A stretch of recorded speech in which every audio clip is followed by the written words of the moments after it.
Muy buenos días. Bienvenidos a la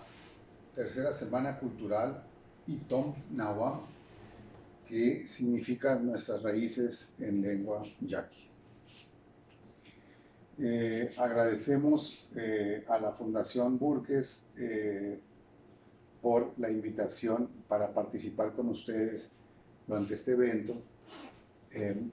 Durante estos 30 minutos siguientes estaré hablando con ustedes sobre los procesos de crianza en poblaciones indígenas. Eh, este, Como investigador soy dirijo un equipo de investigación que durante 25 años ha venido estudiando y analizando los procesos de crianza en poblaciones yaquis, en poblaciones mayos, en poblaciones tzotziles, centales y en Brasil en poblaciones terena y guaraní kaiowá. En todos estos años hemos generado conocimiento que quisiéramos compartir con ustedes eh, con el objeto último de que sirva de referencia para los procesos de desarrollo de sus hijos, que darles algunas indicaciones que puedan ser útiles para la educación de sus hijos. Eh, la plática se llama etnopsicología porque el equipo de investigación son fundamentalmente psicólogos sociales y sociólogos. Y se llama etnopsicología porque trata de la psicología de los pueblos originarios, y en ese sentido es un segmento, una parte de la psicología social, y particularmente nosotros, siguiendo los lineamientos de esa psicología, analizamos los procesos de crianza en poblaciones indígenas. Eh, la crianza es un proceso de reproducción social, es aquello a través de lo cual todos nosotros como padres transmitimos a nuestros hijos eh, dentro de un formato educativo, dentro de un formato, en otros casos, de tipo religioso o filosófico, pero para que ese pequeño que es nuestro hijo comparta con nosotros valores, sistemas morales, éticos, y se comporte de forma adecuada al grupo de referencia, al grupo de pertenencia y al sistema de identidad al que pertenece. Sí. Eh, entonces, siempre hay que tener en cuenta que ese pequeño de 0 a 6 años que está asumiendo su papel dentro de la etnia y está aprendiendo los procesos que tienen para los festejos, para las festividades vinculadas a los ciclos de vida o vinculadas a los patronos o en su caso a las mayordomías. Ellos siempre van a ser un elemento de cambio, o sea, el proceso se reproduce, pero a través del tiempo son los chiquillos, los jóvenes, los que van a establecer condiciones para que se vaya transformando. Y, por ejemplo, la Semana Santa yaqui adquiera nuevos colores, nuevas formas, algunos cambios que se han venido dando a través de los tiempos. La que sigue. Entonces, todas las familias tienen esto que llamamos premisas sociohistórico-culturales. Esas premisas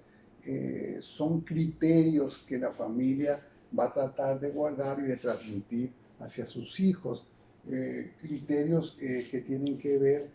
con el respeto hacia los padres, el amor hacia la madre, el amor hacia el padre, el respeto hacia las cosas ajenas, las obligaciones que tiene cada uno de ellos en relación con la comunidad y en relación con su familia, las perspectivas de una pareja O sea, qué características debe tener esa pareja. Entonces, es una serie de elementos morales y éticos que la familia transmite hacia el niño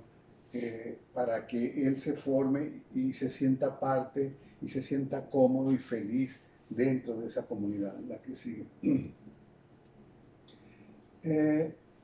entonces, en la presentación van a ir ustedes viendo fotografías como esta que está acá, en donde esta es una casa terrena en el Mato Grosso, en Brasil, y una de las tradiciones que tiene esa comunidad indígena es reunirse en familia por la tarde-noche cuando el frío comienza a golpear, a tomar té mate y a contar leyendas, cuentos y aspectos de la vida cotidiana de la comunidad. Es una forma en la que las comunidades, si ustedes se fijan, transmiten los conocimientos hacia los niños. Ahí hay muchos niños. Entonces, las personas mayores que están ahí son personas que están vinculadas digamos, al sabio, al sujeto, a la persona que es el sabio de la comunidad, que es la persona de mayor edad, y se llama Don Gabriel, la que sigue.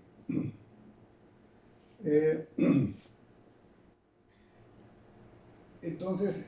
nuestro interés por estudiar los procesos de crianza en las zonas indígenas era un tanto, nace en un principio por el estudio y la observancia de los procesos de crianza en las situaciones urbanas y suburbanas, tanto en Sonora como en Chiapas o en el estado de Mato Grosso.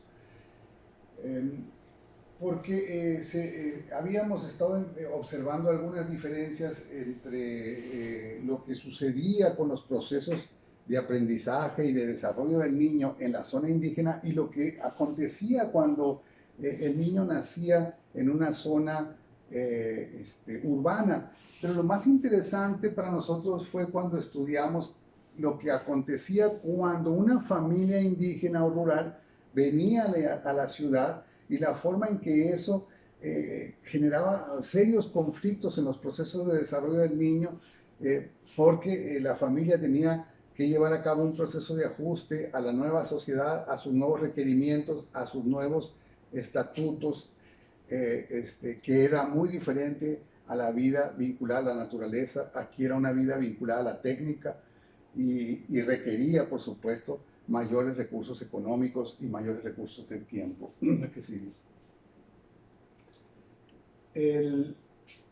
Entonces, lo que estoy colocando en las diapositivas es un elemento que es fundamental, es precisamente que los procesos de crianza, en el caso de las zonas indígenas, son de ese tipo, están centradas en la cultura indígena grupal, tratan de mantener sus tradiciones, tratan de mantener su condición identitaria y de pertenencia, y usan sistemas que le llamamos de resemantización, o sea, resignificación, porque como la sociedad va cambiando, ¿sí?, se van incorporando elementos novedosos como el teléfono celular, como la computadora, como el internet, y el grupo indígena no puede estar exento de este tipo de avances y los tiene que asumir, pero los tiene que resignificar y les tiene que dar una utilidad al interior de sus tradiciones. Entonces, le llamamos a las sociedades indígenas etnocentristas porque asumimos que son totalmente diferentes a las de Occidente. Es la que sigue. Nosotros en nuestros proyectos hemos diferenciado siempre las sociedades indígenas de dos tipos de sociedades indígenas, las que son de asimilación, que son aquellas que establecen un nexo con la sociedad occidental y se comunican con ella y tratan de abastecerse o de mejorar su condición a partir de ese nexo, y ellos transmiten también a la sociedad occidental elementos de mejora, ¿no? Y estas se llaman de asimilación, perdón, existen otras sociedades indígenas que llamamos de resistencia, porque estos grupos indígenas utilizan en lo menos posible el contacto con Occidente y tratan de ser autosuficientes, de autorreproducirse, de autogenerarse, y mantienen un sistema identitario muy diferente a las que están siendo asimiladas. Entonces, hay tres grandes revoluciones que modifican totalmente la crianza en las zonas urbanas, en las grandes ciudades, en las zonas totalmente occidentalizadas. La revolución de la comunicación, pues porque lo que sucede es que ahora nos comunicamos de manera instantánea y conocemos el mundo de manera instantánea a través del WhatsApp, del Facebook, del Instagram, del Twitter. Una revolución política porque ya no existen los países socialistas, comunistas en el sentido estricto, sino hay una sola capa que cubre al globo terráqueo, que es el capitalismo, diferentes tipos de capitalismo. Y finalmente la revolución genética, que lo que hizo fue separar la reproducción de la sexualidad, el sexo de la reproducción. Entonces, en esa condición, nosotros nos trasladamos a las comunidades indígenas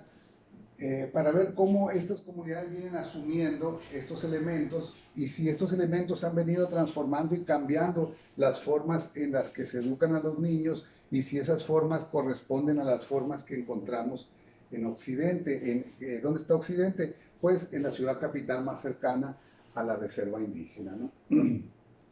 Entonces, es bien importante el hecho de considerar la crianza afectada por estos procesos,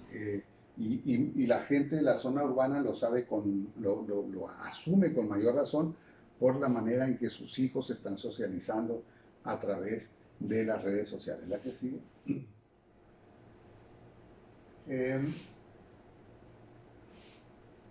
Y entonces aquí lo que sucede es que en las zonas indígenas un primer factor que nosotros observamos es que la dedicación de los padres a los hijos es una dedicación de tiempo completo en la mayoría de las familias. O sea, ya sea la madre o el padre pasan mayor tiempo con sus hijos que en la zona urbana. La que sigue. En este tiempo que pasan los padres con sus hijos, en el caso de los padres de la zona urbana, ese tiempo se utiliza para, a través del juego, desarrollar sistemas de conocimiento o inteligencia, hacer que el niño aprenda cosas. Sin embargo, en el caso de la zona indígena, lo que se observa es que ese tiempo que dedica la madre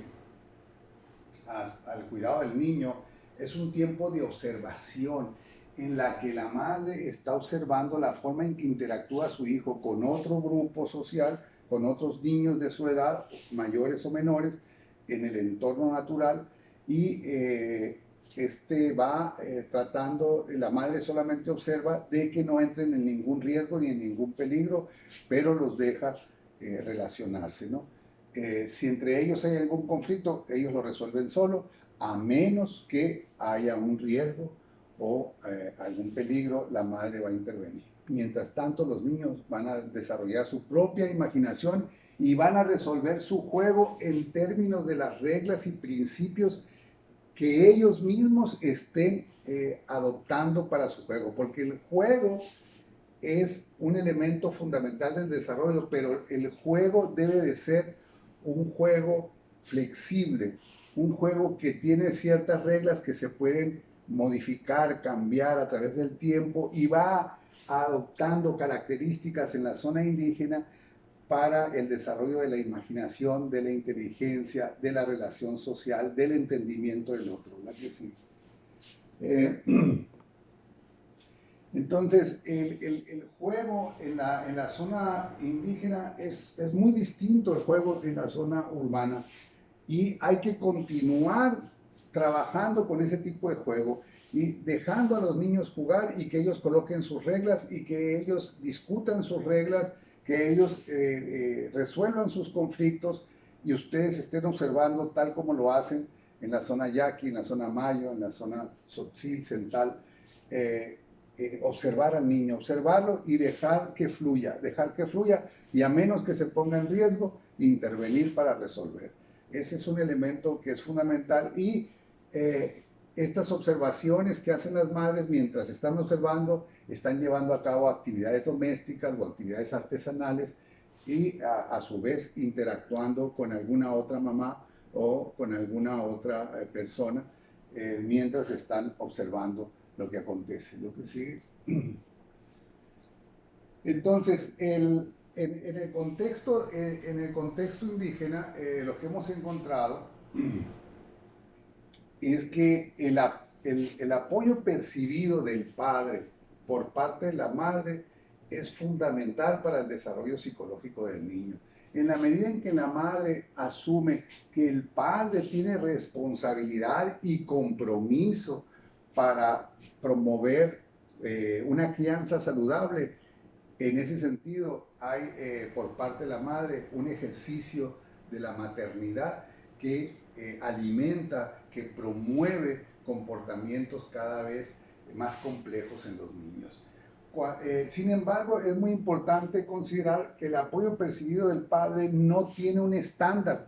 ¿Qué es eso de que cuando una madre considera que su pareja está de alguna manera involucrada, responsable y comprometida con la crianza? Esa es una percepción subjetiva que va desde algunos reportes y narrativas de madres que nos indican que es que él es muy bueno porque cuando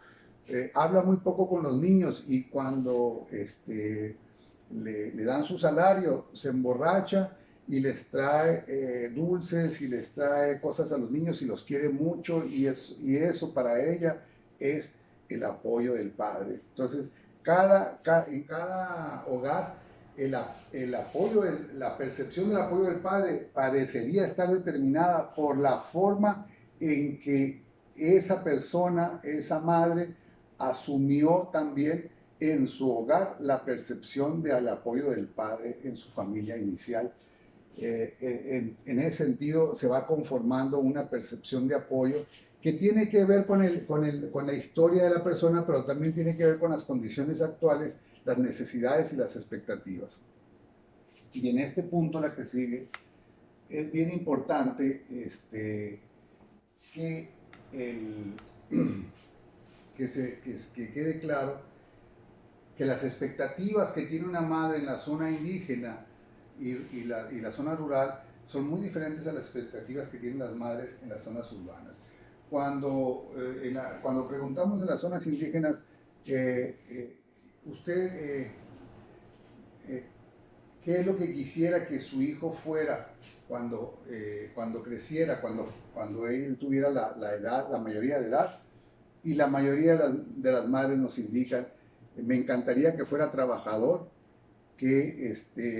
responsable, comprometido, un buen padre, un buen cristiano. En cambio, en la zona urbana lo que nos van a indicar es que sea médico, que sea ingeniero, que sea arquitecto, siempre y cuando se pueda él mantener a sí mismo y gane lo suficiente para vivir bien.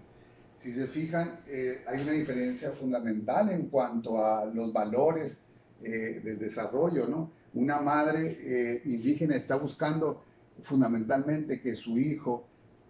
sea feliz a través de su identidad y su pertenencia al grupo. En la zona urbana se está buscando que se sea feliz en términos de la cantidad de elementos que tiene en su casa, de sus propiedades y de su nivel económico.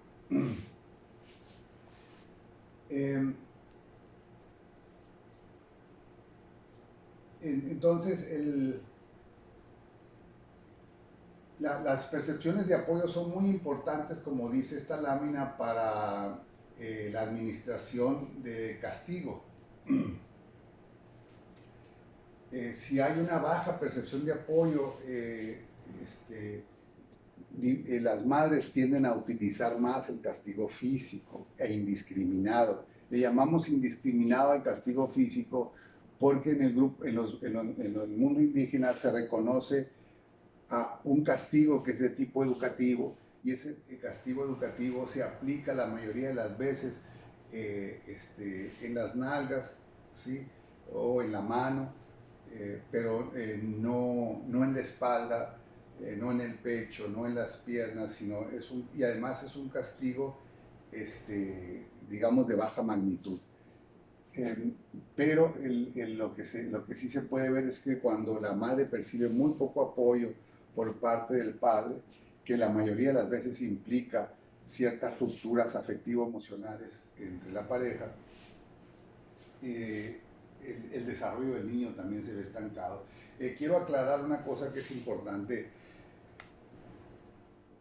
De repente asumimos que, ¿y qué pasa cuando no tiene pareja, cuando es madre soltera? Lo que nosotros hemos visto es que tanto en la zona maya como en la zona yaqui, cuando la madre no tiene pareja, pero tiene el apoyo de la abuela, el desarrollo es equilibrado y a veces hasta mejor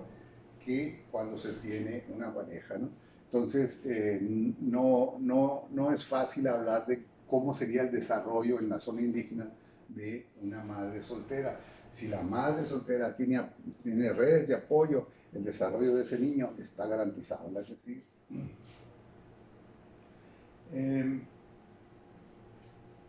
En la zona rural,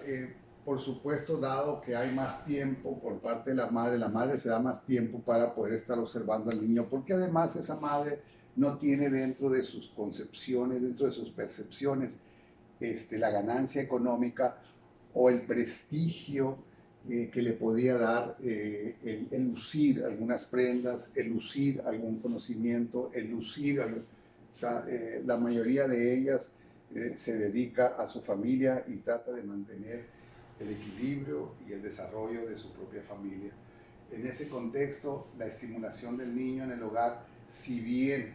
no tiene los artificios o los artefactos que requiere para la enseñanza de los números, de las letras, de todo el conocimiento académico, la mayoría la mayoría de las familias, en la mayoría de los hogares, vamos a encontrar elementos para el desarrollo social del niño, el desarrollo lingüístico del niño y sobre todo el desarrollo senso-perceptual del niño. Entonces, es bien importante el considerar pues que en la medida en que cambian las perspectivas de la madre y el padre en relación con su lugar, el lugar que ocupa dentro del grupo social, que en este caso indígena es precisamente el sentirse integrado a una comunidad, a diferente de la zona urbana, en donde el individualismo lo que hace es más bien desarraigar de la comunidad y ubicarte como un sujeto competitivo, como un sujeto estratégico, como un sujeto que debe tender al éxito, de que debe lograr el éxito. Y cuando preguntas qué es el éxito en la zona indígena, el éxito es lograr que los hijos salgan buenos, salgan bien, sean hombres de bien, trabajadores, que tengan hijos, que tengan una esposa, que traten bien a la esposa, que sean respetuosos. Pero ser de bien en la zona urbana es tener suficientes recursos para poder obtener una casa, un carro y poder el prestigio mostrarlo a través de los bienes. En la zona indígena el prestigio se muestra a través de la familia extensa y de la forma en que todos ellos conservan los bienes culturales.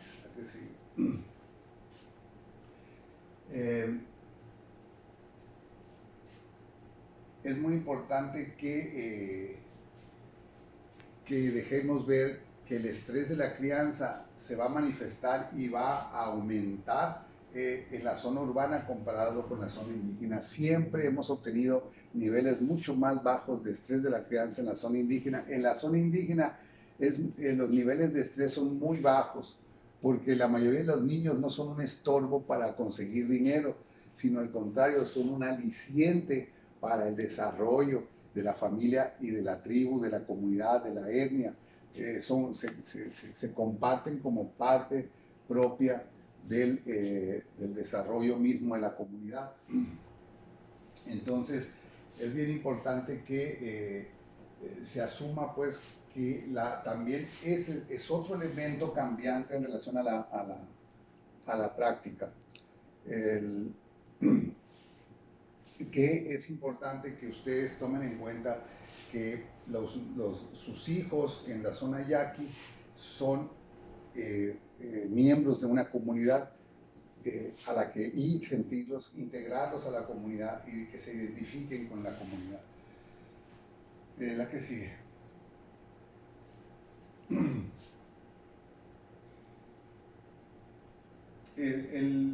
Es bien importante, la pobreza en la zona indígena y la pobreza en la zona urbana son totalmente diferentes y tienen impactos diferentes. En la zona indígena hay más redes de apoyo psicosocial, hay más posibilidades de relaciones entre las familias y hay una vinculación afectivo-emocional entre las familias que en la zona urbana se ha ido diluyendo, inclusive dentro de las familias extensas, ¿no? Entonces, es bien importante que siempre estén ejercitando en los grupos indígenas las conductas de planeación, que siempre estén trabajando con el niño sobre qué va a suceder la semana que entra, el mes que entra, que lo enseñemos a anticiparse hacia el futuro, porque ese comportamiento de planeación que llamamos comportamiento ejecutivo va a ser fundamental para su desarrollo después. ¿Verdad que sí?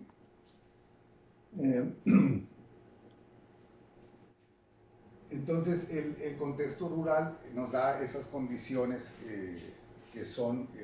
muy apremiantes e importantes para un desarrollo efectivo del niño. No queremos decir que el contexto indígena es un contexto mucho mejor que el contexto urbano, sino que cada uno tiene sus condiciones y en el contexto indígena estos elementos que nosotros les hemos tratado de transmitir son fundamentales para promover el desarrollo en el niño. El niño indígena se desarrolla más en contacto con la naturaleza y de la naturaleza va a ir aprendiendo elementos que son fundamentales para el entendimiento que tenga él de su existencia, del lugar que ocupa en el mundo, del lugar que ocupa en el grupo social. Y es muy importante que para hacer esto la madre indígena siga utilizando sistemas de recompensa. Sabemos que dentro de los grupos indígenas, yaquis, mayos y en general en todos los grupos indígenas en el mundo, hemos estado observando la introducción de drogas y el desarrollo de ciertas adicciones al alcohol o al cigarrillo. Es muy importante que formemos al niño hasta los 6 años, que le demos todo el tiempo necesario, que le establezcamos con él nuestros criterios éticos y morales, nuestros valores religiosos, nuestros valores culturales, porque la problemática de las adicciones y del gusto por las drogas viene de fuera hacia los grupos indígenas, y si los niños están se encuentran protegidos por el aura de tipo familiar, por las reglas de tipo comunitario, difícilmente van a poder afectar a nuestros hijos. Ya que sí.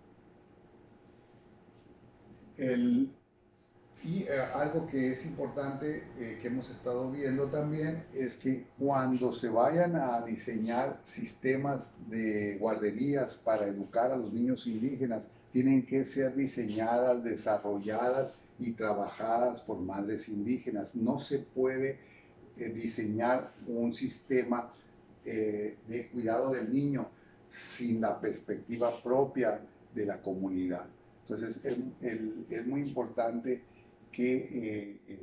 esas sean las reglas fundamentales de la guardería, y porque en la zona urbana en las guarderías y los programas de las guarderías se basan en lo que llamamos el modelo de Piaget, la epistemología del conocimiento, y más que recoger las virtudes y los saberes de la comunidad en donde se encuentra esa guardería, se comienzan a estandarizar todos los procesos y procedimientos, tratando de generar un niño urbano, competitivo, estratégico, etc. Entonces, es fundamental que los padres puedan colaborar y puedan desarrollar una guardería de manera conjunta, porque la educación inicial es fundamental para evitar problemas posteriores. Espero que esta plática haya sido de su interés, y los espero en una liga que se va a abrir para las preguntas, para discutir cara a cara con ustedes. Les agradecemos infinitamente su atención y quedamos a sus órdenes. Aquí es donde se encuentran las publicaciones que hemos llevado a cabo sobre las prácticas de crianza, y cualquier duda me pueden escribir al correo electrónico. Muchas gracias y quedo a sus órdenes.